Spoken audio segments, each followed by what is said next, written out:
सकते, लेकिन मेरा पूरा पूरा उसके बारे में कंसर्न, उसको भी मैं कंसिडर करता हूं। जन्म कुंडली के 7वें घर में अगर मंगल हो उसको भी हम मंगलिक मानते हैं। 8वें घर में अगर मंगल हो तो उसको भी मंगलिक मानते हैं। जन्म कुंडली के 12वें घर में भी मंगल हो तो उसको भी मंगलिक मानते हैं। अब मैं हर एक घर का आपके ऊपर किस तरह से इफेक्ट है, अब उसके बारे में मैं आपको एनालिसिस देने जा रहा हूं, उसके बारे में हम विश्लेषण करने जा रहे हैं। अगर मान लीजिए आपका जन्म कुंडली के पहले घर में मंगल है और मंगल शुभ है और मंगल पहले घर में विराजमान है, तो पहली बात तो यह होती है, अगर शादी हो जाए लेडी मेल और फीमेल के इस हिसाब से, तो उसमें यह होता है कि पहले तो हेल्थ प्रॉब्लम हो सकती है, दिमागी तौर पे कॉम्प्लिकेशन बहुत हो सकती है, टेम्परामेंटल बिहेवियर हो सकता है, आउट ऑफ कंट्रोल बिहेवियर हो सकता है, या दिमागी तौर पे इल्यूजन्स बहुत होंगे। अपनी सेल्फ जो एक सुपरफिशियल अजम्पशंस जो बना ली, हम अपने आप ही अस्यूम कर लेते हैं कि ये ऐसा है, बिना किसी बात को डिस्कस किए हुए, और उसी अपनी ही अजम्पशन पे हम जिंदगी चला लेते हैं, ना कि दूसरे को मौका नहीं देते कि उसके व्यूज भी जानने की कोशिश नहीं करते। अगर जन्म कुंडली के लगन में अगर आपका मंगल है तो बिहेवियर प्रॉब्लम, आउट ऑफ जो टेम्परामेंट की प्रॉब्लम, गुस्सा आउट ऑफ कंट्रोल होना, ये नॉर्मल बातें हैं। अगर आप फीमेल हैं तो उसमें हार्मोन अनबैलेंस बहुत, उसका हार्मोन के साथ भी बहुत वो भी अनबैलेंस हो सकते हैं, और कई बार हेल्थ प्रॉब्लम को लेके इश्यूज हो सकते हैं। तो ये है अगर आपकी जन्म कुंडली के पहले भाव में मंगल है। अब बात करते हैं अगर जन्म कुंडली के दूसरे घर में यानी दूसरे भाव में मंगल है, तो सबसे पहला बात यह होता है कि ऐसे जो लोग होते हैं उनकी जो जुबान होती है तलवार से भी ज्यादा तेज होती है। अब हम बात करते हैं अपने लाइव कॉलर्स के, जो पहले कॉलर हैं हमारे। अगर आपकी जन्म कुंडली के दूसरे घर में दूसरे भाव में मंगल है तो सबसे बड़ी प्रॉब्लम ये होती है कि ऐसे जो लोग होती हैं उनकी जुबान बहुत तेज होती है, यानी तलवार के समान उनकी जुबान चलती है। कई बार अपनी जुबान दराजी के साथ, यानी उनका जो वर्ड ऑफ स्पीच होता है वो बहुत लीथल होता है, यानी जुबान के साथ वो काट सकते हैं। आम जिंदगी में भी कहा जाता है कि अगर आप किसी को तलवार से काट दें तो वो जख्म भर जाता है, किसी को जुबान से काट दें वो जख्म कभी नहीं भरता। तो अगर दूसरे भाव में मंगल है तो कई बार अपनी ही जुबान से, अपने ही डायलॉग से आप अपनी जिंदगी में एक तूफान सा पैदा कर लेते हैं, और ससुराल वालों के साथ ऑनगोइंग कॉन्फ्लिक्ट चलता रहता है। ससुराल वालों के साथ तालमेल नहीं होती, लड़ाई झगड़े बहुत होते हैं। हम जा रहे हैं अगले कॉलर की तरफ। हेलो, तो उसमें ये होता है कि ससुराल वालों के साथ एक कॉन्फ्लिक्ट चलता रहता है, आर्गुमेंट होते रहते हैं। कई बार आप अपनी जुबान दराजी के साथ, अगर जन्म कुंडली के दूसरे भाव में मंगल है, ज्यादा जुबान चलाने के साथ भी हालात बहुत खराब हो जाते हैं। कोई ना कोई खुद ही आप लड़ाई शुरू कर लेते हैं, या आपकी जो डायलॉग होता है आउट ऑफ कंट्रोल हो सकता है। लेकिन इसके साथ साथ ये भी होता है कि स्किन प्रॉब्लम हो जाती है, आंखों की प्रॉब्लम हो जाती है, या पैसे ज्यादा खर्च होने के कारण, या फाइनेंशियल जो स्पेंडिंग का जो प्लान है, फ्लो ऑफ इनकम कई बार नॉर्मल नहीं रहता।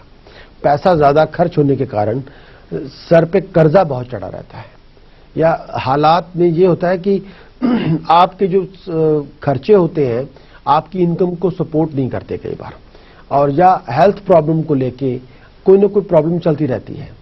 चलते हैं जी कॉलर की तरफ। हेलो, मंगलिक के बारे में, मंगलिक वही मैं बात कर रहा था। सेकंड हाउस में अगर मंगल हो तो इस हिसाब से मंगलिक बनते हैं, उसके ये इफेक्ट्स होते हैं।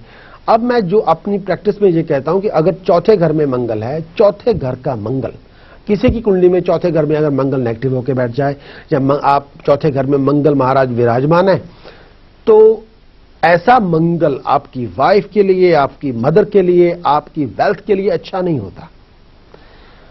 चलते हैं जी कॉलर की तरफ। हेलो हेलो, हाँ जी, चौथे घर में मंगल हो तो आमतौर पे ऐसा मंगल हस्बैंड, अगर आप आपके लाइफ पार्टनर के लिए, आपकी वेल्थ के लिए, आपकी मदर के लिए इतना अच्छा नहीं होता। कई बार ऐसा होता है कि चौथे घर का जो मंगल होता है फैमिली में कॉन्फ्लिक्ट लेके आ जाता है, घर के अंदर लड़ाई झगड़े का माहौल पैदा कर देता है। कई बार पीस ऑफ माइंड और हार्मोनी घर के अंदर नहीं होती, या पीस ऑफ माइंड और हैप्पीनेस घर के अंदर नहीं होती, या घर के अंदर डिस्प्यूट्स चलती रहती हैं। ऐसे जो लोग होते हैं वो सेल्फ डिस्ट्रक्टिव हो जाते हैं। उनका जो गुस्सा होता है वो पागलपन की हद तक आ सकता है, यानी गुस्सा बहुत ज्यादा, मतलब आप इस तरह के लोगों में भी आ सकते हैं कि अपने घर को फूंक के, अपने घर को ही आग लगा के आप तमाशा देख सकते हैं। चलते हैं जी कॉलर की तरफ। हेलो। फैमिली का माहौल खराब हो जाता है, घर के अंदर लड़ाई झगड़ा खत्म नहीं होता, और ऐसा मंगल आपकी हस्बैंड, आपके लाइफ पार्टनर पे भारी है, आपकी मां के ऊपर भी भारी होता है, और आपकी वेल्थ के ऊपर बहुत भारी होता है। कई बार ऐसा होता है कि ऐसा जो मंगल होता है उनकी पीस एंड हार्मोनी नहीं होती लाइफ के अंदर।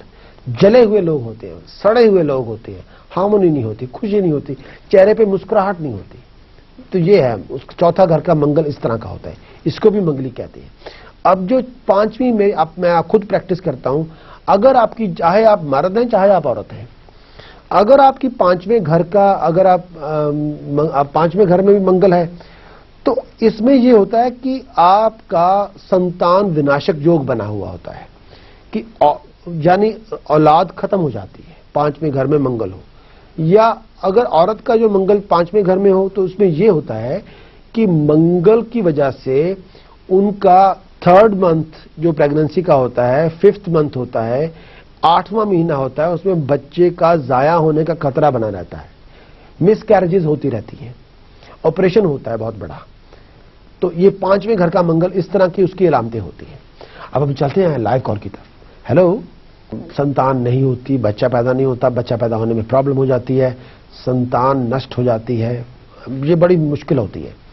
औरतों के अगर पांचवें घर में मंगल हो तो तीसरे महीने, पांचवें महीने, 8वें महीने बच्चा जाया हो जाता है, मिस कैरेजेस होती है, बच्चा पैदा होने के बाद बॉडी में इन्फेक्शन सी हो जाती है, स्वेलिंग हो जाती है। तो इस हिसाब से ये भी बहुत, ये पांचवां घर भी उससे बहुत, मैं खुद प्रैक्टिस करता हूं, उस हिसाब से मैं डील करता हूं, लेकिन बहुत से लोग उसको नहीं मानते, तो दैट्स डिफरेंट थिंग। अब बात करते हैं सेवंथ हाउस। सेवंथ हाउस जो मैरिज का है, ये हाउस ऑफ मैरिज है, इससे मैरिज को, मैट्रिमोनियल रिप्रेजेंट करता है। सप्तम भाव में जब मंगल है तो उसमें यह बात होती है, घर के अंदर हस्बैंड वाइफ के बीच बहुत ज्यादा लड़ाई होती है, आर्गुमेंट होते हैं, बहुत आप अपनी हरकतों से, बोलचाल से बहुत घर के अंदर हंगामे शुरू कर लेते हैं, विचारधारा आपस में नहीं मिलती, सोच नहीं मिलती, एक दूसरे की बोलचाल से बहुत मायूसी हो जाती है। और हम जा रहे हैं जी कमर्शियल ब्रेक की तरफ। बहुत ज्यादा मैरिज में मंगल हो तो प्रॉब्लम बहुत होती है, कई बार आपस में कॉन्फ्लिक्ट होते हैं, इमोशनल अटैचमेंट नहीं होती, और अग्रेसिव आर्गुमेंट होते हैं, सेपरेशन का होना, डाइवोर्स का होना। कई बार लोग सेपरेशन नहीं करते, ऐसे ही अलग अलग हो जाते हैं, या डिलिबरेट ऐसा अरेंजमेंट बना लेते हैं कि वाइफ से, हस्बैंड वाइफ से दूर रहना चाहते हैं। उस वक्त घर एक ही होता है लेकिन बेडरूम 2 कर लेते हैं, या बेडरूम भी एक रहता है लेकिन आपका जो रिश्ता है पति पत्नी वाला नहीं रहता, भाई बहन वाला हो जाता है, मतलब आप रिलेशनशिप को प्रैक्टिस नहीं करते, तो वो भी बुरी बात है। सेपरेशन हो जाती है, एक जिंदगी के अंदर बहुत ज्यादा बिटरनेस रहती है। वही बात है, अगर हम मंगल किसी की जन्म कुंडली के 8वें घर में हो, जिनकी कुंडली के 8वें घर में अगर मंगल आके बैठ जाए तो उनका गुस्सा पागलों जैसा होता है, उनको जो गुस्से के फिट पड़ते रहते हैं, उनकी जो गुस्सा होता है सेल्फ डिस्ट्रक्टिव होता है, गुस्सा कंट्रोल से बाहर होता है, गुस्से में ऐसे लोग पागल हो जाते हैं, आपा खो लेते हैं, सेल्फ कंट्रोल खत्म हो जाता है, गुस्से के भी ऐसे लोगों को दौरे पड़ते हैं, और कई बार अपना ये गुस्से की वजह से जिंदगी तबाह बर्बाद हो जाती है। चलते हैं जी कॉलर पे। हेलो। तो कई बार ये होता है कि आपका गुस्सा आउट ऑफ कंट्रोल होता है, गुस्से के कारण आप लाइफ तबाह कर लेते हैं, गुस्सा पागलों जैसा होता है। कई बार आउट ऑफ कंट्रोल एक्शंस होते हैं, जो आपकी इमोशंस हैं उसके ऊपर कोई कंट्रोल नहीं रहता। कई बार आपकी टाइमिंग बहुत इनकरेक्ट हो जाती है, how to act and react, उसमें बहुत प्रॉब्लम हो जाती है। कई बार ऐसे जो हालात होते हैं घर के अंदर, आपका गुस्सा एक ऐसा प्रॉब्लम है कि you can be outcasted in the family, कि आप गुस्से में पागल हो जाते हैं, थोड़ा फैमिली वाले भी आपको एक अलग निगाह से देखना शुरू कर देते हैं। मंगल अगर अष्टम भाव में है तो अगर आपकी लोअर एब्डोमेन की, अगर आप लेडी हैं तो आपके मेंस्ट्रुएशन साइकिल डिस्टर्ब हो सकते हैं, हार्मोन इम्बैलेंस हो सकता है। मेंस्ट्रुएशन साइकिल जैसे अब शुरू हो गया है, वो कभी मान लीजिए आम औरतों का जो दिन होते हैं 4-5 दिन के बाद खत्म हो जाता है, लेकिन अगर मंगल है तो उसमें कई बार वो 5 दिन नहीं, 10-15 दिन और 1 महीना भी चल सकते हैं। कई बार उनके रेक्टम के अंदर फोड़ा हो सकता है, एब्सेस हो सकता है, या रेक्टम के अंदर बहुत बड़ी प्रॉब्लम हो सकती है। तो या आपकी किडनीज में या रेक्टम के अंदर या यूरिनरी के अंदर कोई सीरियस हेल्थ प्रॉब्लम हो सकती है। तो ये मंगल अष्टम भाव का इफेक्ट है। साथ में बिहेवियर प्रॉब्लम साथ में होती है। चलते हैं जी हम कॉलर की तरफ। हेलो, आपसे मंगलिक के बारे में बात करता हूं। मैं बात कर रहा था मंगल आपके अष्टम भाव में है तो उसके बहुत ही डिस्ट्रक्टिव, बहुत ज्यादा उसके डिस्ट्रक्टिव इफेक्ट होते हैं। लेकिन अष्टम भाव के मंगल के अंदर वो सारे असर भी शामिल होते हैं जो सप्तम भाव मंगल के हैं। और अब बात करते हैं अगर किसी की जन्म कुंडली के 12वें घर में मंगल हो तब क्या होता है। भाई 12वां घर जो हमारे ज्योतिष शास्त्र में माना जाता है ये बेडरूम हैप्पीनेस है। अगर 12वें घर में मंगल है तो ऐसा होता है कि आउटसाइड जो बाहर के जो लोग होते हैं वो मैरिज के अंदर बहुत ज्यादा इंटरफियर करना शुरू कर देते हैं। हस्बैंड की लाइफ की, हस्बैंड को सिखाना शुरू कर देंगे या वाइफ को सिखाना शुरू कर देंगे या हस्बैंड वाइफ के बीच में दरार डाल देंगे। कोई थर्ड पार्टी मैरिज के अंदर बहुत बड़ा रोल प्ले करना शुरू कर देती है और डिलिबरेटली हस्बैंड वाइफ के अंदर मिसअंडरस्टैंडिंग पैदा कर देती है। हम जा रहे हैं कमर्शियल ब्रेक की तरफ, बहुत जल्द मिलते हैं, उसमें भाग लेते हैं। मैं बात कर रहा था कि अगर मंगल आपकी जन्म कुंडली के 12वें घर में हो तो थर्ड पार्टी मैरिज रिलेशनशिप को इंटरफेयर करते हैं। आउटसाइड इंटरफेरेंस से मैरिज रिलेशनशिप खराब हो जाती है। कई बार बेडरूम हैप्पीनेस नहीं होती, इतने ज्यादा बिटरनेस पैदा हो जाती है, हस्बैंड और वाइफ के बीच में इतनी बड़ी दरार पैदा हो जाती है कि आप अपने रिलेशनशिप को कंज्यूम नहीं करते, उसको कुछ भी उसमें प्रैक्टिस नहीं होती। और रिलेशनशिप के अंदर अगर बेडरूम हैप्पीनेस खत्म होगी तो मैरिज अपने आप ही डिस्ट्रॉय हो जाती है।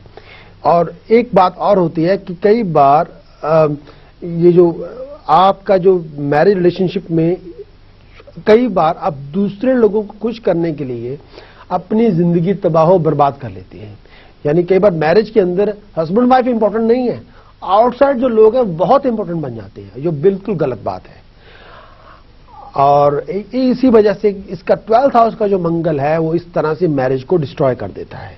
या आप अपनी ही मैरिज में एक बिल्कुल अनइम्पॉर्टेंट पर्सन, एक बिल्कुल इंपॉर्टेंट पर्सन है ही नहीं, आपकी इंपॉर्टेंस अपनी ही मैरिड लाइफ में खुद ही खत्म हो जाती है। दूसरे लोग आपको डिक्टेट करना शुरू कर देते हैं। ये एक मेजर प्रॉब्लम होती है अगर मंगल आपके 12वें घर में हो। हाँ जी, चल रहे हैं कॉलर की तरफ जी, थैंक यू। हेलो, कैसे न्यूट्रलाइज करती है? अच्छा। वो आपको साफ स्पष्ट शब्दों में कहे, वो आपने समझना है। अगर वो साफ समझा दे स्पष्ट शब्दों में फिर ठीक है। अगर नहीं समझा रहे, आपके गुण इतने मिलते हैं, that is a crap, you don't want to know. उसकी कोई मेजर नहीं, I don't want to know, ये रबिश है, मेरे काम की आने वाली चीज नहीं है। आप ये सोचो कि मेरा जो राहु बैठा है अष्टम भाव में, जो मंगल लगन में बैठा हुआ है, इस लड़के की कुंडली उसको किस तरह से न्यूट्रलाइज करती है, करती भी है कि नहीं करती, और इस लड़के का बिहेवियर कैसा होगा। इंडिपेंडेंट चेक करवाएं उसको, उसकी कुंडली, तब वो शादी कीजिए। नहीं तो आपकी शादी होती रहेगी, लड़ाई झगड़े होते रहेंगे, डिवोर्स और सेपरेशन होती रहेंगी, आप रोती चिल्लाती रहेंगी, दुखी होती रहेंगी। हाँ जी, क्योंकि मैं मतलब दोबारा ऐसी चांस नहीं लेना चाहती, तभी पूछ रही। हाँ, ये खत्म होने वाला नहीं है, ये चलता रहेगा। अच्छा। लेकिन आपको थोड़ा जो मैंने उपाय दिए हैं वो आप करवा लीजिए। अच्छा। ओके जी, thank you very much, thank you. अब बात करते हैं फिर अपने ज्योतिष चर्चा के बारे में। जब तक हमारे अगले कॉलर नहीं आते तो उसके बारे में बात करते हैं कि मैंने बात की थी कि अगर आपकी जन्म कुंडली के पहले घर में मंगल है, जन्म कुंडली के दूसरे भाव में मंगल है, चौथे भाव में मंगल है, पंचम भाव में मंगल है, सप्तम भाव में मंगल है, 8वें घर में मंगल है और 12वें घर में मंगल है, इन जगहों में अगर मंगल बैठ जाए तो वो मंगलिक मानते हैं। अब एक दूसरी बात है मंगलिक का होना और मंगल बद का होना। मंगल बद, आप मंगलिक नहीं भी हैं तो मंगलिक जैसा ही काम कर देता है। चलते हैं जी कॉलर की तरफ। Hello hello. मंगलिक, आप शायद बोर हो गए होंगे मेरी बातें सुन के। और मंगलिक के मैं जो बखान कर रहा था वो अब आप सभी सब समझ भी चुके हैं। अब उसका निवारण क्या है? अब जो निवारण की बातें होती हैं वो जरा थोड़ा आपको ध्यान से सुनना होगा। मंगल पैदा